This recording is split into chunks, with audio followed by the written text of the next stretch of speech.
Herzlich willkommen zu meinem ersten Video mit gesprochenen Hinweisen zu den Arbeitsschritten. Ich hoffe, euch gefällt das. Ich versuche das jetzt mal so und los geht's bei Smart erklärt.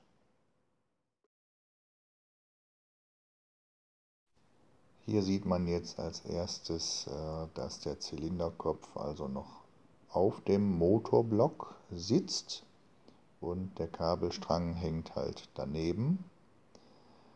Ja, weiter geht's eben. Jetzt ist also schon der Zylinderkopf abmontiert. Jetzt kann man also in das Innere des Motors schauen.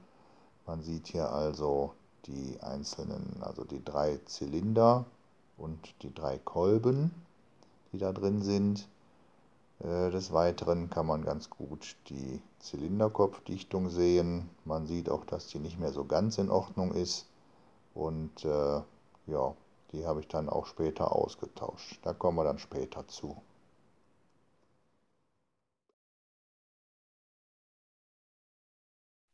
Hier sieht man jetzt also den Zylinderkopf von unten.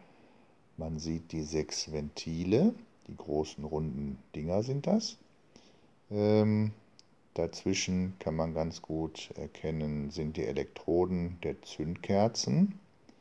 Man sieht also, dass die ein oder andere Zündkerze nicht mehr ganz in Ordnung ist. Die Elektroden sind abgebrannt. Alles ist verrußt und verklebt mit Öl, verkrustet. Ja, das musste ich dann alles zerlegen und ja, schön reinigen. Die Ventile werden später noch schön neu eingeschliffen. Und ja, bei manchen sieht das eben noch schlimmer aus. Da sind einige Ventile dann abgebrannt. Da sind dann richtige Löcher drin.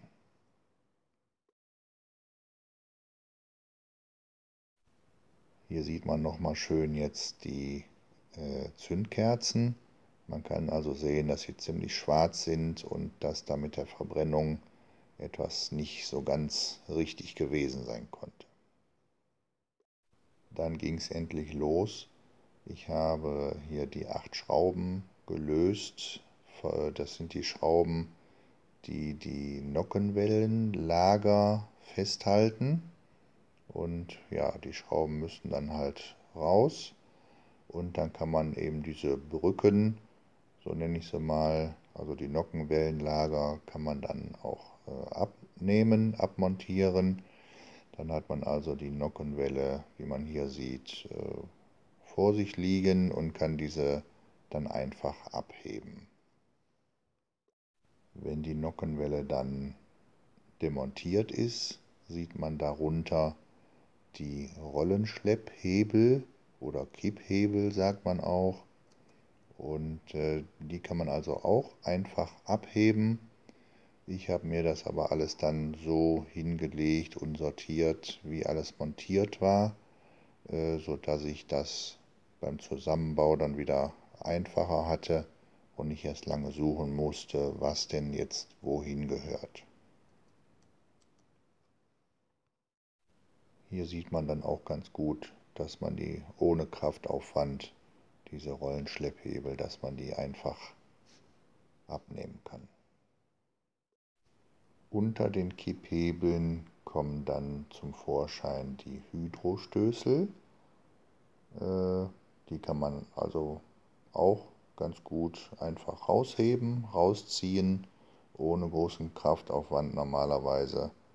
Und ja, legt euch die Sachen gut zur Seite und dann hat man nachher keine Probleme mehr.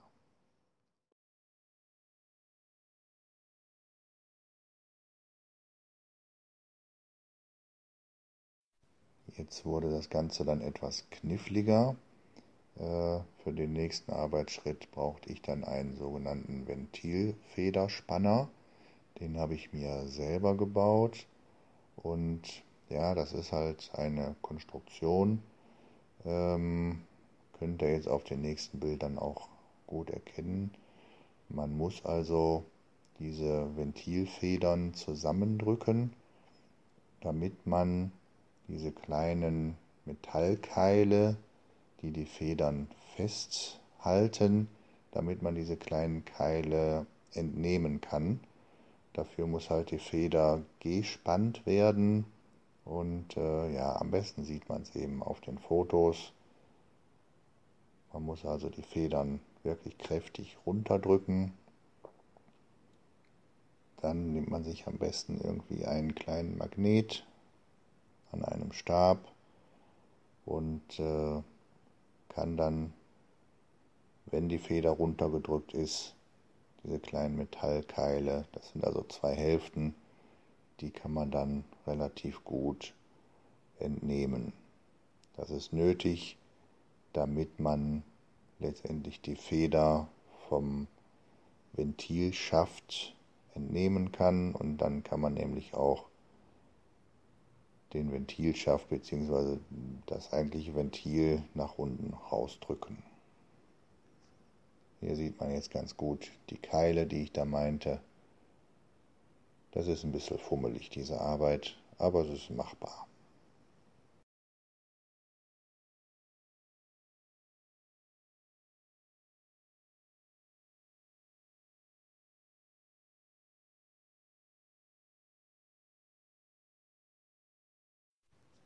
Hier kann man jetzt auch ganz gut sehen, wie gesagt, die Keile sind jetzt weg. Der Teller, der auf der Feder aufliegt, der ist jetzt lose. Den kann man also ganz einfach abheben von der Feder. Damit ist die Feder dann auch frei. Hier bei diesem Smart Motor gibt es nur eine Feder. Bei anderen Fahrzeugen mit anderen Motoren sind auch schon mal zwei Federn ineinander verbaut. Aber wie gesagt, hier beim Smart haben wir nur eine Feder. Ja, haben wir weniger Arbeit.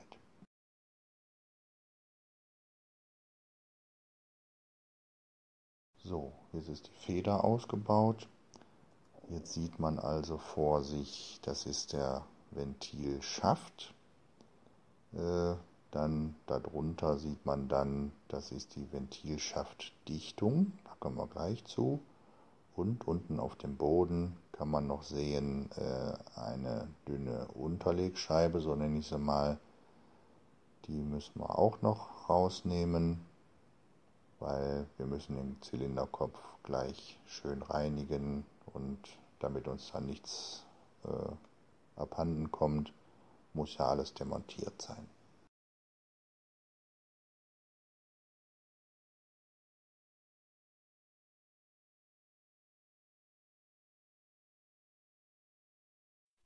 Als nächstes habe ich dann den Ventilschaft bzw. das eigentliche Ventil nach unten aus dem Zylinderkopf rausgedrückt.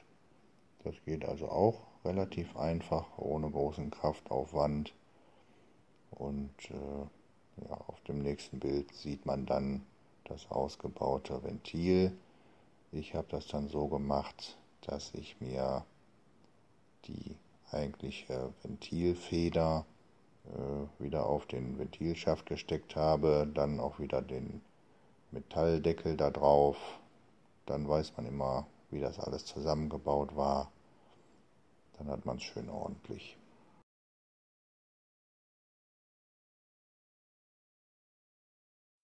Hier sieht man jetzt sehr gut die eigentliche Ventilschaftdichtung.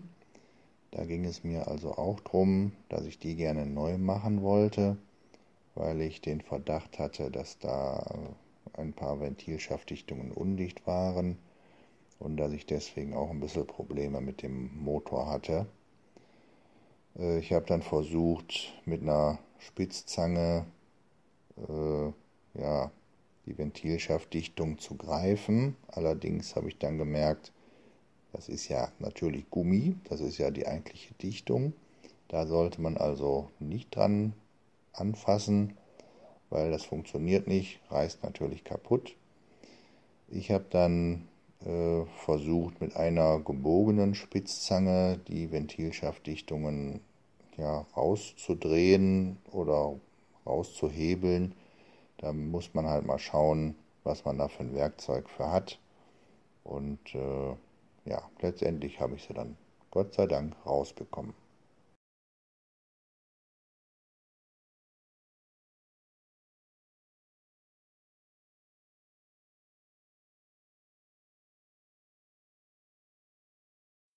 Nachdem ich dann die Ventilschaftdichtungen entfernt hatte, hatte ich dann vor mir die Ventilführungen.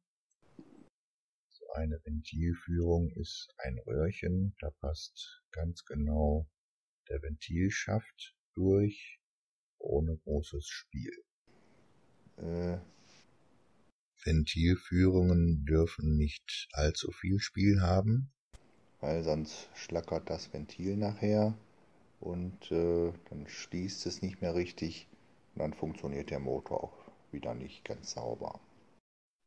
Man sollte auch unbedingt darauf achten, dass in diese Röhrchen, dass da kein Schmutz oder Sand oder sowas reinkommt, weil das wäre dann nicht gut. Dann kann der Ventilschaft da nicht mehr ordentlich durchgleiten und ja, man hat wieder das nächste Problem. Ich habe dann den Zylinderkopf umgedreht und hier kann man dann jetzt ganz gut sehen, wo vorher die Ventile gesessen haben. Das sind halt die großen runden Löcher. Man sieht auch die Gewindelöcher, wo die Zündkerzen eingeschraubt waren und wo die auch später wieder rein müssen. Und ja, hier kann man jetzt mal ganz gut sehen, so eine Dichtfläche, wie die aussieht, wenn sie also schon gebraucht ist, einige Zeit. So, manche benutzen neue Ventile. In meinem Fall habe ich die alten Ventile noch benutzt, weil die noch ganz gut ausgesehen haben. Und ich habe allerdings die Ventile dann neu eingeschliffen und das zeige ich euch dann jetzt bei den nächsten Bildern.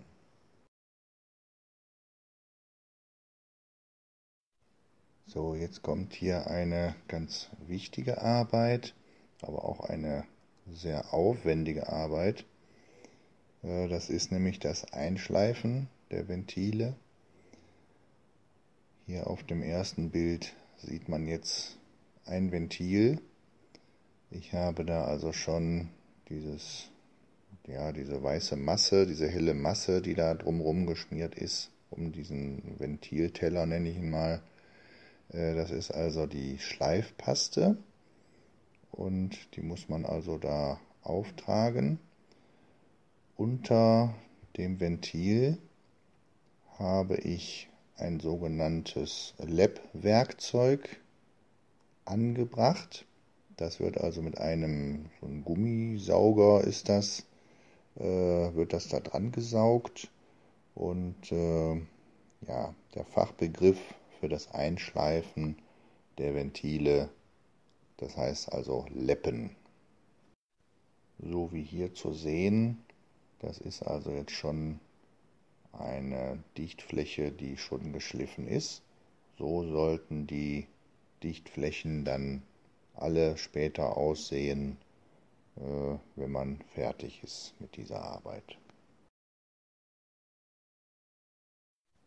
Hier steckt jetzt also schon das Ventil an seiner Position, wo es später auch hingehört.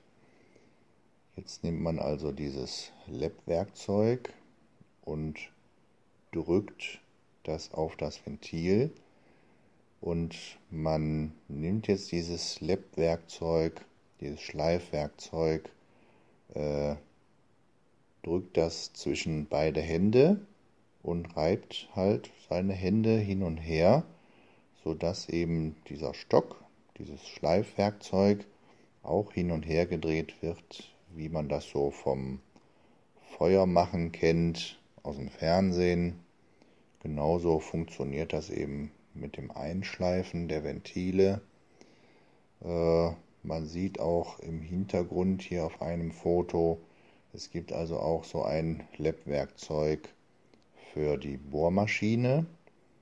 Das ist eine ganz praktische Sache. Und ja, ich habe Glück gehabt. Ich habe einen sehr netten Kumpel erwischt aus unserem Smart-Forum. und ich möchte mich auf diesem Wege nochmal ganz herzlich beim Otto Mike bedanken. Der hat mir nämlich diese Lab-Werkzeuge zugeschickt und zur Verfügung gestellt und ausgeliehen. Und ja, nochmal schönen Dank dafür, hat mir sehr geholfen. Ein kleiner Hinweis noch zum Ventil einschleifen.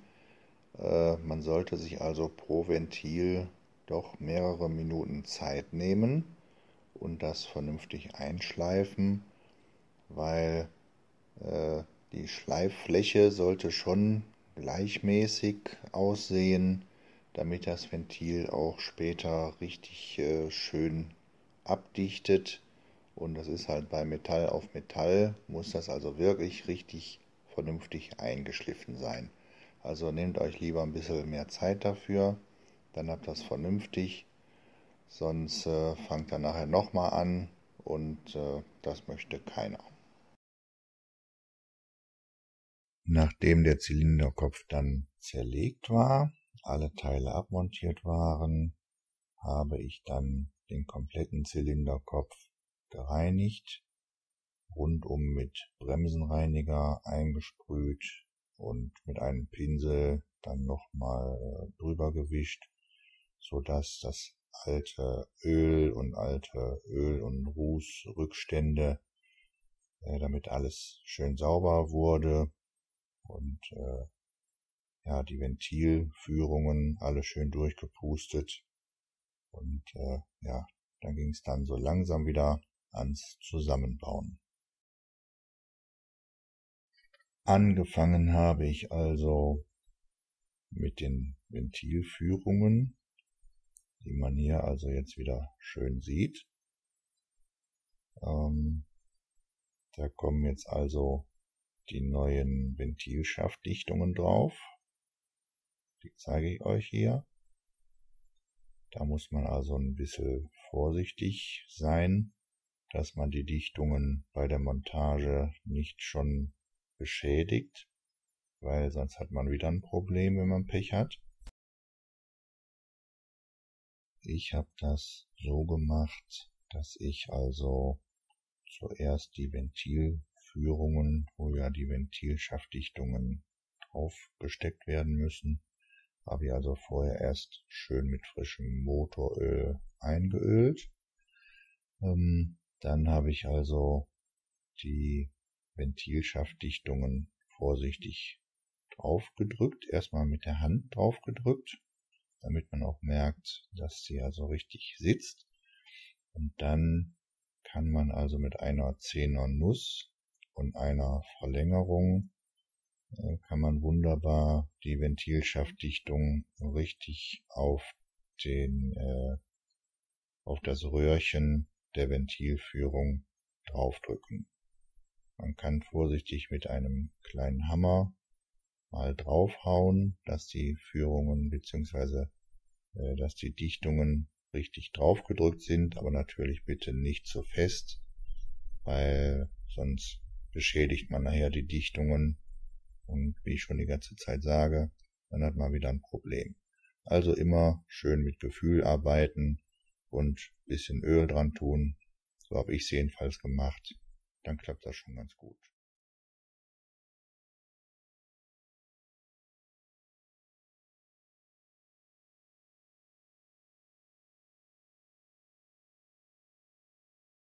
Nachdem die Ventilschaftdichtungen montiert waren, kamen dann jetzt also die eigentliche Ventile wieder dran. Ich habe dazu die Ventilschaftdichtungen ein bisschen eingeölt, auch wieder mit frischem Motoröl. Dann habe ich erstmal mir das obere Ende vom Ventil angeschaut, also vom Ventilschaft. Wenn dort irgendwie ein scharfer Grat oder so etwas oder eine scharfe Kante zu fühlen ist, sollte man also gucken, dass man das Ganze entschärft, denn wenn da ein scharfer Grat dran ist und man schiebt das ganze Teil durch die neue Ventilschaftdichtung, reißt man eventuell diese Dichtung ein wenig kaputt und wenn die Dichtung dann wieder beschädigt ist, wie eben schon angesprochen, hat man wieder ein Problem und hat wieder Öl da, wo man es nicht gebrauchen kann. Also, ich habe das so gemacht, ich habe also die Kanten oben vom Ventilschaft habe ich ein bisschen glatt geschliffen, vorsichtig, habe den Ventilschaft schön eingeölt und konnte das Ganze dann ohne Probleme durch die Ventilführung und durch die Ventilschaftdichtung schieben, ohne dass was beschädigt wurde.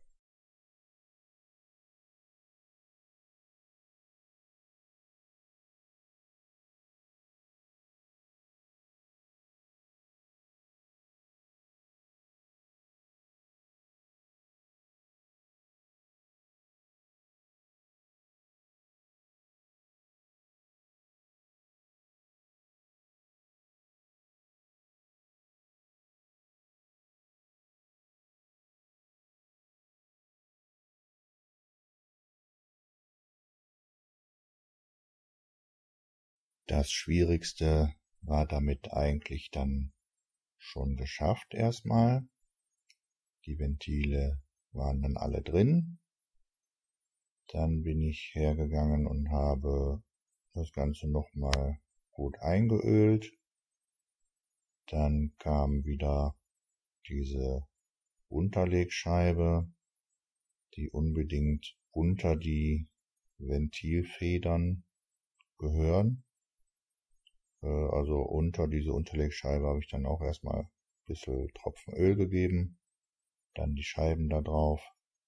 Auf die Scheiben kommen dann eben die Ventilfedern und da sind wir schon wieder einen Schritt weiter.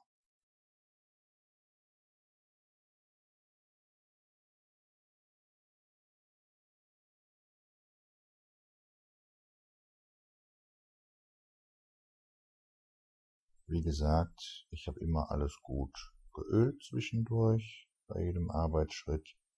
Hier sieht man jetzt also, da kommt also die Ventilfeder auf diesen kleinen Federteller, der da unten drin liegt. Auf die Ventilfeder kommt der große Federteller wieder drauf. Da werden nachher auch dann diese kleinen Keile wieder eingebracht, damit das Ganze auch wieder zusammenhält.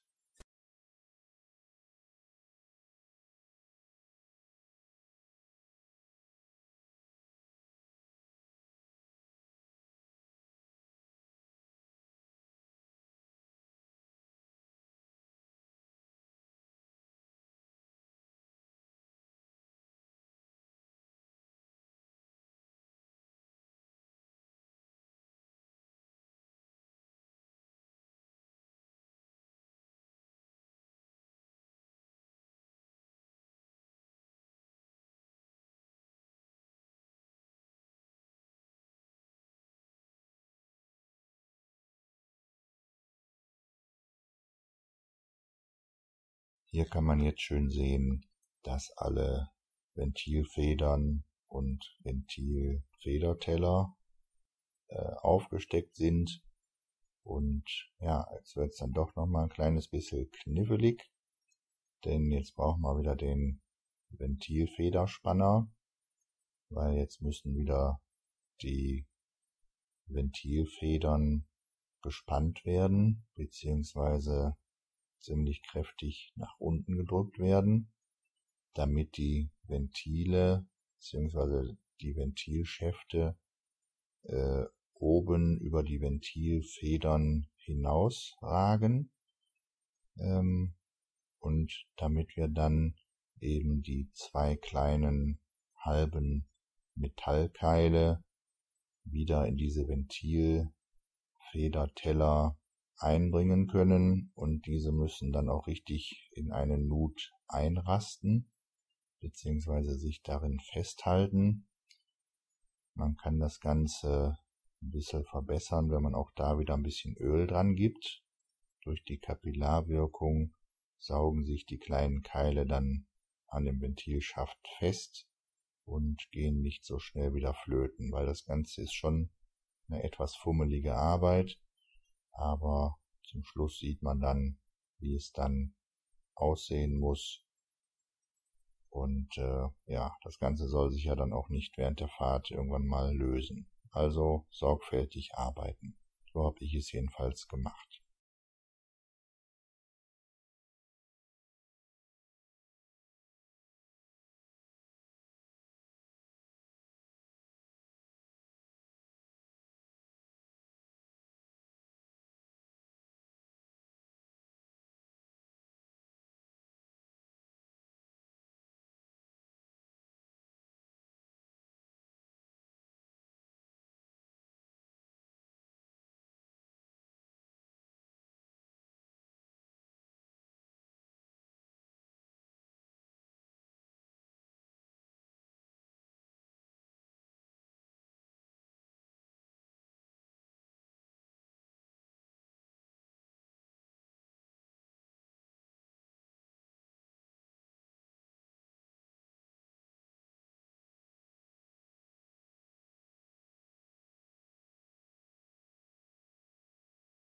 Als nächsten Arbeitsschritt habe ich dann die Hydrostößel montiert. Man kann also hier mal so einen Hydrostößel gut sehen.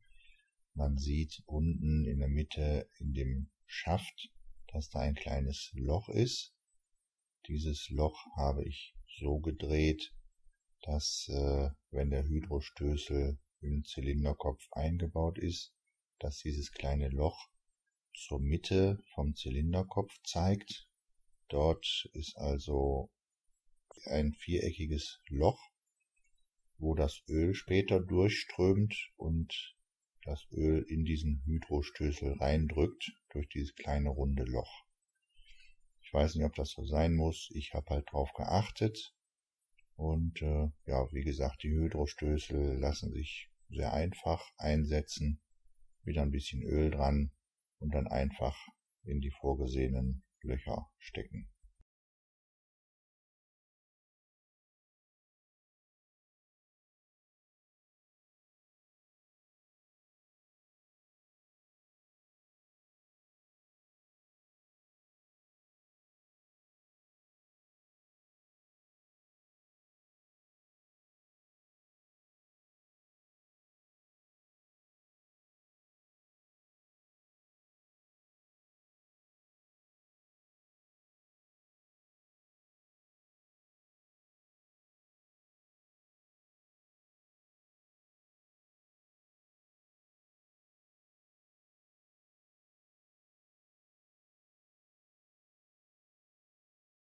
Nachdem die Hydrostößel montiert sind, kommen also die Rollenschlepphebel wieder zum Einsatz.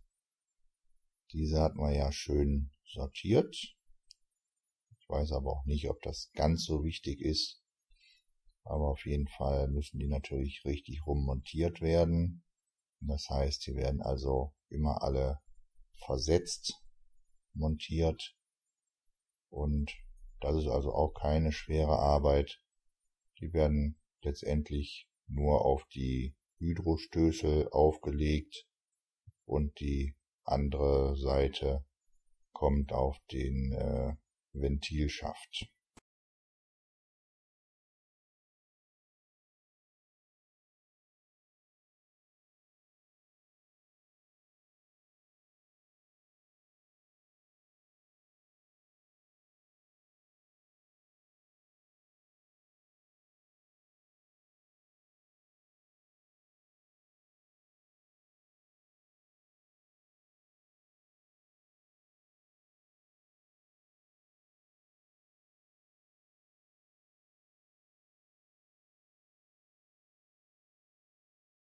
Bei den Rollenschlepphebeln muss man ein kleines bisschen Acht geben, weil diese nur relativ lose auf den Hydrostößeln aufliegen und auf den Ventilschäften sind die etwas wackelig, könnten sich auch nochmal bewegen bzw. runterfallen. Denn jetzt kommt die Nockenwelle dran. Die Nockenwelle wird einfach nur lose auf diese Rollenschlepphebel aufgelegt. Allerdings muss man dabei ein bisschen aufpassen und die Nockenwelle in eine richtige Position drehen, damit diese auch richtig auf den Nockenwellenlagern aufliegen kann. Weil das geht nicht in jeder Position. Wie gesagt, da muss man ein bisschen schauen und da muss man ein bisschen darauf achten, dass dabei die Rollenschlepphebel an ihrer Position bleiben. Auf die Nockenwelle kommen jetzt die anderen Teile der Nockenwellenlager. Das sind also 4 Teile, 4 Hälften und ja, diese 4 Teile sind meistens markiert mit Zahlen und ganz rechts kommt die Nummer 1 hin und ganz links die Nummer 4 und ja, das sind eben Teile der Nockenwellenlager und diese werden dann mit den passenden Torx-Schrauben, die wir wiederverwenden können, beziehungsweise ich habe meine wiederverwendet. Man kann natürlich auch neue nehmen, ist wahrscheinlich besser. Ich habe es jetzt nicht gemacht. Diese 8 Schrauben muss man mit einem bestimmten Drehmoment wieder festziehen. Als letzten Arbeitsschritt kam dann natürlich noch die Gleitschiene der Steuerkette. Also die Gleitschiene musste ausgebaut werden bzw. gegen eine neue ausgetauscht werden. Dazu findet man an der rechten Seite des Zylinderkopfes einen Passstift. In diesem Passstift ist vorne ein Gewinde drin. Ich habe in diesen Passstift einen alten Gewindebolzen eingeschraubt, einen alten Stehbolzen und habe darauf eine Mutter gedreht, konnte dann mit einem Montiereisen oder mit einer Brechstange mit Gefühl diesen Passstift aus seiner Führung ziehen und konnte dadurch dann die alte Gleitschiene entfernen. Habe mir vorher natürlich eine neue Gleitschiene besorgt. Diese konnte ich dann einbauen wieder. Habe wieder diesen Passstift in seine Führung geschoben und auch wieder meinen alten Stehbolzen eingeschraubt, weil ich dann auf diesen Stehbolzen mit einem Hammer mit Gefühl draufschlagen konnte und den Passstift so in seine Passung schlagen konnte, so dass also die Gleitschiene richtig fest sitzt.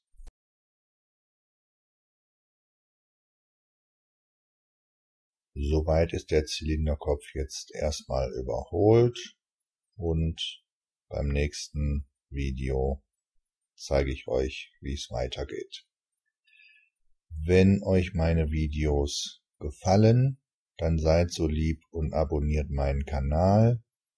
Ich brauche nämlich noch ein paar Abonnenten, weil YouTube hat die Regeln geändert und ich würde gerne für euch weitermachen. Das kann ich aber nur, wenn ich bis zum Februar 2018 1000 Abonnenten habe. Also, seid so lieb, abonniert meinen Kanal, gebt mir einen Daumen hoch, dann sehen wir uns auch wieder in meinen nächsten Videos von Smart erklärt.